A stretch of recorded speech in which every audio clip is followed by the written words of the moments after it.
J.J. Abrams discovers something he should have done before making Star Wars way too late. This is Culture Vultures. Hello everyone, Dirk here.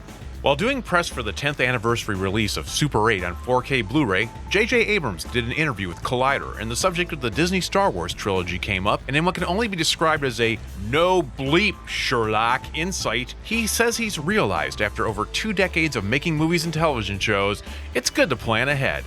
He said, "I feel like what I've learned as a lesson a few times now. The lesson is that you have to plan things as best as you can, and you always need to be able to respond to the unexpected.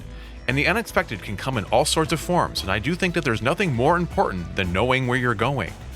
You just never really know, but having a plan, I have learned, in some cases the hard way, is the most critical thing, because otherwise you don't know what you're setting up.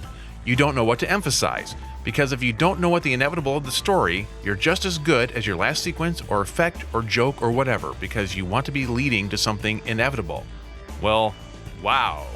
Now, I'm not going to rehash the sordid history of the Disney Star Wars films and the utter destruction that happened when JJ handed the series over to Ruin Johnson without a roadmap of where he needed to end his leg of the journey. A million other channels have built their entire existences on beating that horse into a wet equine-shaped stain of the carpet. But it's like in their rush to crank out movies and make money, Disney and Lucasfilm ended up with a situation where they wanted to drive from New York to Los Angeles, with JJ handling the first leg, Ruin Johnson the second, and Colin Trevorrow bringing it home, only to have Ruin decided he wanted to drive someplace else.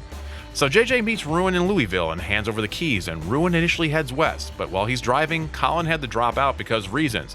So JJ has to come back and prepare to drive the final leg a couple months before Ruin was supposed to deliver the truck to Las Vegas. Then The Last Jedi arrives, and JJ finds that Ruin has not ended his leg in Vegas, but Madagascar. If all you know about Madagascar is the movies with the penguins, this is where Madagascar is.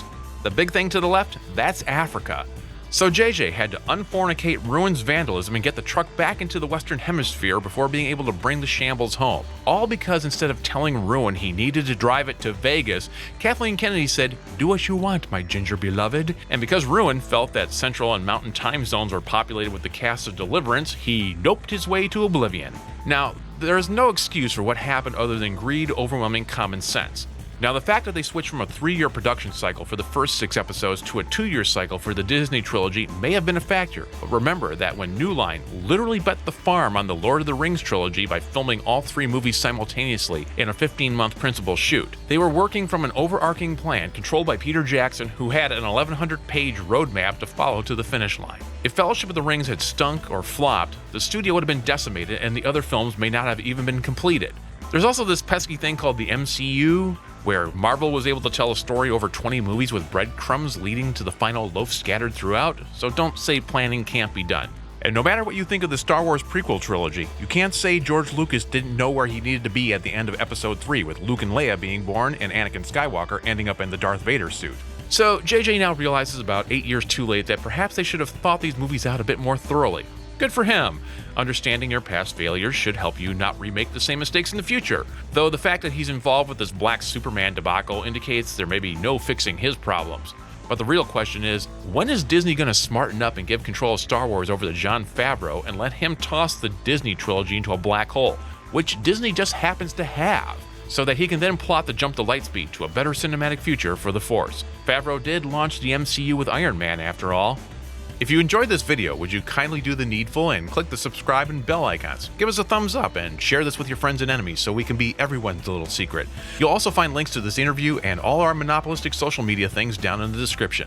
You all stay safe out there. See you next time.